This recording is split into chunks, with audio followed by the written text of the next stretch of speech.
Have you ever heard of a city that once thrived in grandeur but now lives in the shadow of a curse? Let me take you on a journey through time to a city that was once the epitome of joy and prosperity. A city that was a beacon of hope, filled with laughter and wealth, where the sun shone brighter and the wind carried the aroma of blooming flowers. Imagine strolling through the bustling marketplaces, where merchants from far and wide gathered to trade the city's renowned spices and silks.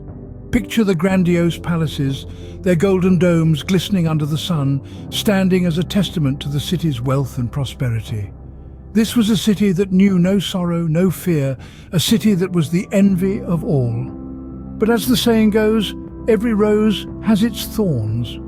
Behind the city's gilded facade, a sinister plot was brewing. In the heart of the city lived a woman of extraordinary beauty and even more extraordinary powers. She had the ability to peer into the minds of people, to understand their deepest thoughts and desires. But instead of being revered for her gift, she was feared. The city's priests, threatened by her powers, labeled her a wicked witch and banished her to the wilderness, hoping to seize control of the city's wealth. Alone and forsaken, the woman suffered in silence. Her heart, once filled with love for the city, now harbored a deep resentment. As she drew her last breath, she uttered a curse that would plunge the city into an abyss of fear and uncertainty. And so the city that once thrived in grandeur now lives under the shadow of this curse. The laughter has faded, replaced by hushed whispers and fearful glances. The once bustling marketplaces are now deserted, and the grand palaces stand silent, their golden domes a haunting reminder of the city's past glory. This is the city with a cursed past. A city that was once a beacon of light, now shrouded in darkness. A city that was once the epitome of joy, now a symbol of despair. A curse that was born out of the city's darkest hour. Who was the woman at the center of it all, you ask? Let me take you back in time. In the heart of this once prosperous city lived a woman of exceptional beauty and intellect. She was no ordinary woman, for she had a gift, an uncanny ability to peer into the minds of others, to understand their deepest thoughts and desires. Her name has been lost to the annals of time, but her tale lives on. She was loved by many for her wisdom, her kindness, and her ability to heal the wounds of the heart. But as her powers grew, so did the fear within the hearts of the city's priests. They saw her not as a beacon of hope, but as a threat to their control, a challenge to their authority.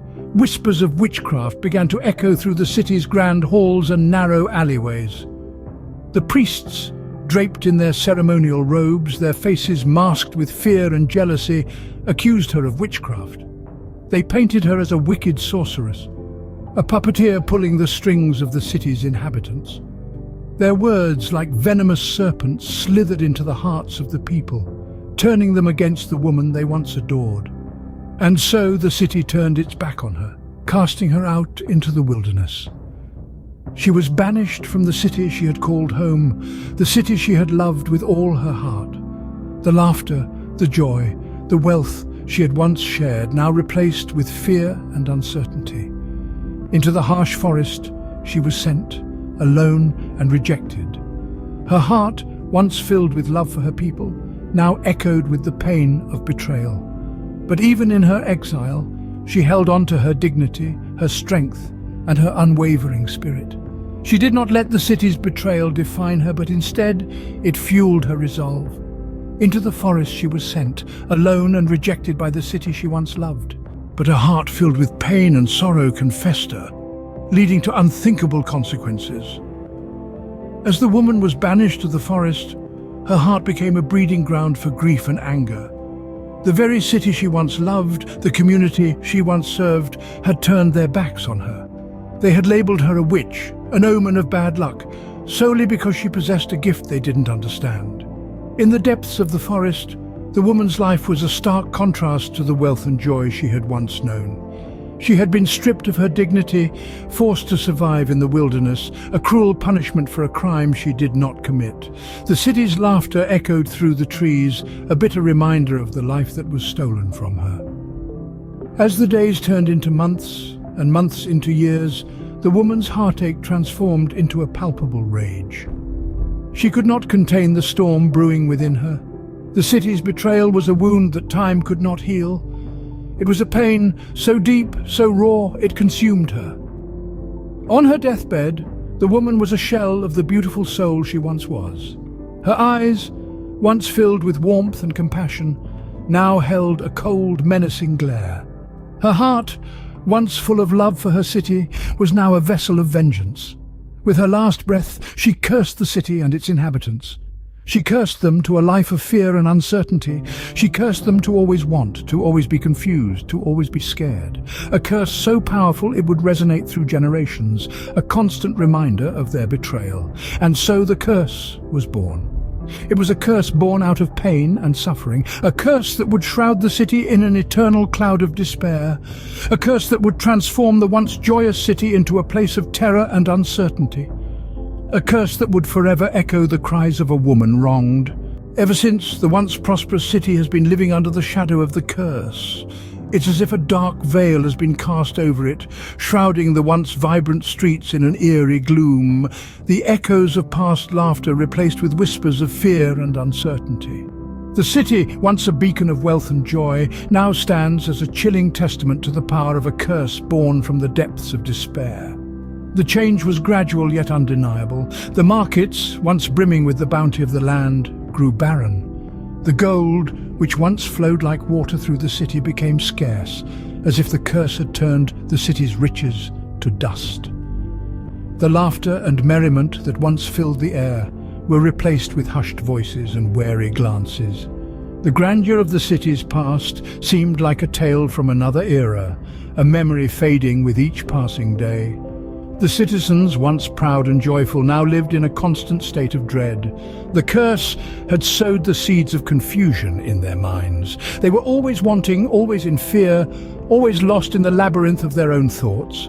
The once clear path of their lives had become a twisted maze, each turn leading them deeper into despair. The city's leaders, once revered, now looked on helplessly as their city crumbled under the weight of the curse. The priests, who had once accused the woman of witchcraft, now prayed fervently for a miracle, their voices echoing through the empty halls of their grand temples. In the heart of the city, the Grand Palace, once a symbol of the city's prosperity, stood as a stark reminder of the city's cursed fate. Its once gleaming walls, now tarnished with the passage of time, seemed to echo the despair of the city's inhabitants. The city's laughter turned into cries, its joy into despair. The once prosperous city now lived in the shadow of a curse, a chilling testament to the power of a woman scorned and the price of ignorance and fear. But is the curse still active? That, my friends, is the question. In the heart of the city, where laughter once echoed, now only whispers of fear and uncertainty linger. Recent inexplicable events have stirred up old tales. The chilling narrative of the banished woman and her curse, once dismissed as mere folklore, has resurfaced. Not so long ago, a sudden unseasonal frost descended upon the city, freezing crops and causing a scarcity of food. The residents, once affluent, found themselves grappling with want. Then there was the inexplicable incident of the city's main clock tower, a symbol of the city's prosperity, striking 13 at midnight, an impossibility, yet it happened. The city, once a beacon of joy and wealth, now trembles under a cloud of dread. The streets, once bustling with activity, stand eerily quiet. The homes, once filled with laughter, echo with hushed conversations. The residents, once content, now live with a constant knot of fear in their stomachs. Children are told stories of the banished woman, her power to understand minds, her visions, and her curse. They are warned to not wander into the forest where she was forced to live, for even after all these years, it is believed to be haunted by her spirit. The city's priests, who once accused the woman of witchcraft and banished her, now find themselves powerless. They can neither explain nor dispel the strange occurrences. The city's richness, which they coveted, has turned into a constant reminder of their guilt and fear. The banished woman's pain and suffering, it seems, have left a permanent scar on the city. Her curse, a haunting echo, reverberates in every corner, filling the air with an unsettling aura. So, is the curse of the banished woman still haunting the city? Or are these just coincidences? The answer remains a mystery.